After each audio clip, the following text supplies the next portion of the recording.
วันนี้จะกลับกรุงเทพแล้วก็เลยพามาเที่ยวพิพิธภัณฑ์เรือสำเภาของ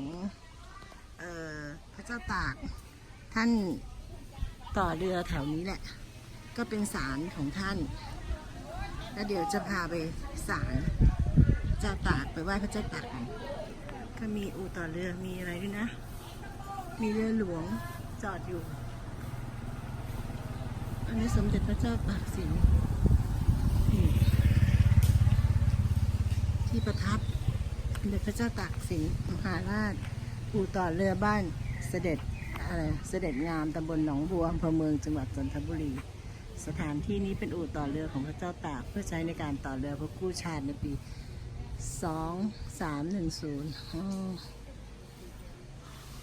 เดี๋ยวไปไหว้ก่อนไหว้ท่านก่อนสวยมากเลยซื้อเดี๋ยวเราต้องไปซื้ออันนั้นท่านสวยจังเดี๋ยวตรงนั้นเดี๋ยวจะไปตรงนี้เดี๋ยวไปถ่ายให้ดูตรงนี้ก็เป็นที่ไหว้ท่านก่อนเป็นศาลท่านใครจะมาบนบานก็มาได้เลยแถวนี้พระเจ้าตากสินนี่ก็พระเจ้าตากก็ทุกคนก็ไหว้ได้อธิษฐานได้เลยขอท่านเดี๋ยวเราจะขึ้นไปดูท่านบน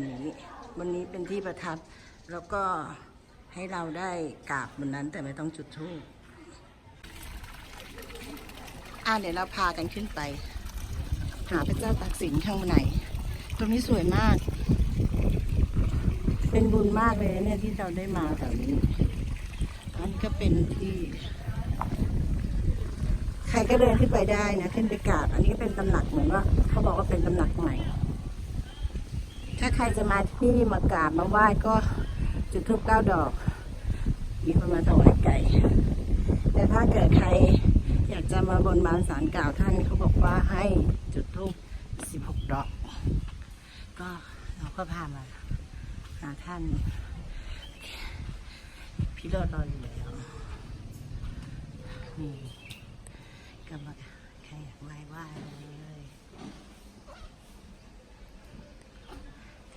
ฝั่งซ้ายมีพระแก้ว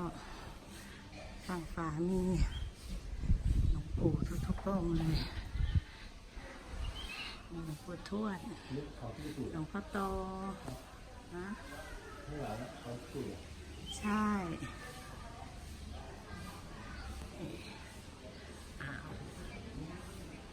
สวยไหม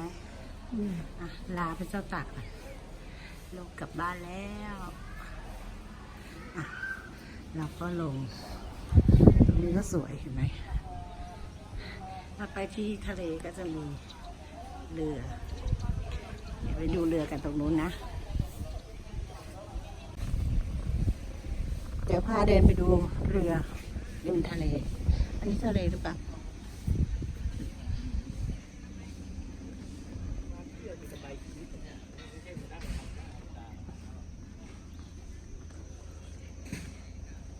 นี่เลยเรือ